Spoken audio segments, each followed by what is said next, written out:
Sveikučiai, šiandien rūkinsime skanią lašišą ant medinės lentelės. Lašišai pamarinuoti naudoju druską, česnakus granuliuotus, juodus pipirus, čili dribsnius ir kaukazietiškų žolelių mišinį. Šiandien rūkinsime lašišą, kuri parsiduoda iš karto visa, su galva ir uodega, tai šiuo atveju aš galvą ir uodegą jau nupjoviau. Tai dar ką mėgstu padaryti, tai nukirpti pelekus, kad jie tiesiog nestirotų. Gabaliukais supjaustysim, darysime tokius lašišos pjausnius ir juos rūkinsime ant medinės lentutės.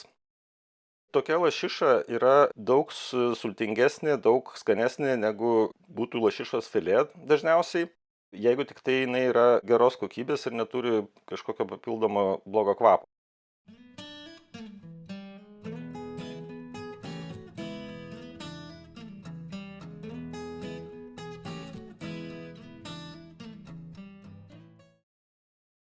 Na, aš ko gero dar neatradau to stebuklingo žuvies prieskonių mišinio, tai man geriausias rezultatas, kai sumaišau druską, pipirus, česnakus ir kaukazietiškas žoleles, dar pridedu truputį čili dribsnių dėl aštrumo, tai toks mišinys man yra pats geriausiai tinkantis lašišai. Lašišos pjausnius tiesiog įtriname prieskoniais ir gana gausiai, nes marinuoju trumpam, tik tai kokiai valandai, kad pabūtų šaldytuve. Ir po valandos pusantros tiesiog pradėsiu ją rūkinti.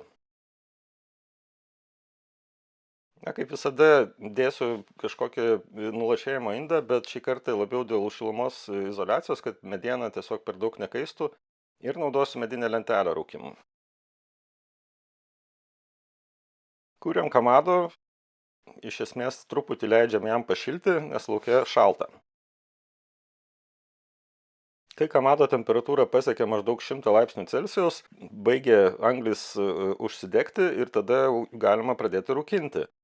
Tai rūkimas, kaip dažniausiai darau, yra tiesiog įdedant pagaliukus medienos į anglis ir tokiu atveju pradedam šiek tiek nuo žemesnės temperatūros. Ta temperatūra po truputį kils, bet gausis toks kombinuotas šalto ir karšto rūkimo miksas. Taip, rūkinant reikia, kad dūmai būtų pakankamai intensyvūs, tai medienos pagaliukų dėsiu netgi ir kelis kartus, nes rūkinam lašišą su oda ir realiai pasirūkina jinai tik tai iš šonų, tiek kiek gauna dūmo, todėl dūmų reikia nemažai. O medinė lentelė jinai labiau atlieka šilumos izoliacijos funkciją, kad nešiltų, nekaistų per daug lašiša. Bet iš esmės skonio jinai nepakeičia. Kadangi man netilpo visa lašiša ant lentos, tai keli gabaliukai kepa atskirai ir jie aišku iškeps daug greičiau, nes nėra medienos lentelės po apačia. Aš nuimu lašišą, kai jinai pasiekia maždaug 53 laipsnių temperatūrą, 54. Tokiu atveju tokio formato lašiša gaunasi sultinga ir pilnai iškepusi, išsirūkinusi ir tuo pačiu nepraranda savo gerųjų savybių.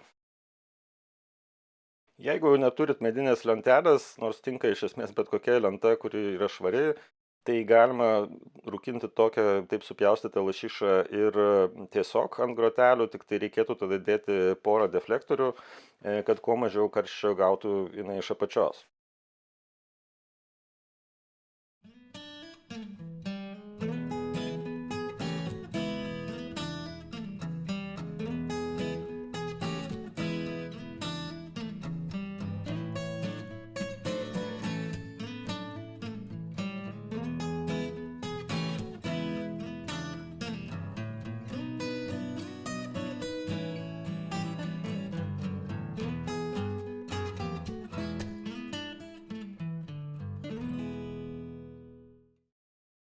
Visas rūkinimosi procesas trunka maždaug apie 50 minučių valandą, priklausomai aišku dar nuo lašišos dydžio.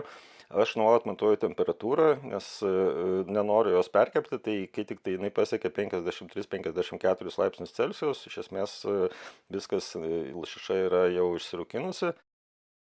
Ir tokiu atveju nuimam ir galima valgyti. Dar gerai būtų leisti truputį pravėsti. Tokiu būdu rūkinant lašišą su kaulais ir oda ant medinės lentutės skonis tikrai yra išskirtinis, tik nepagailėkit dūmo. Skanaus ir iki kito karto.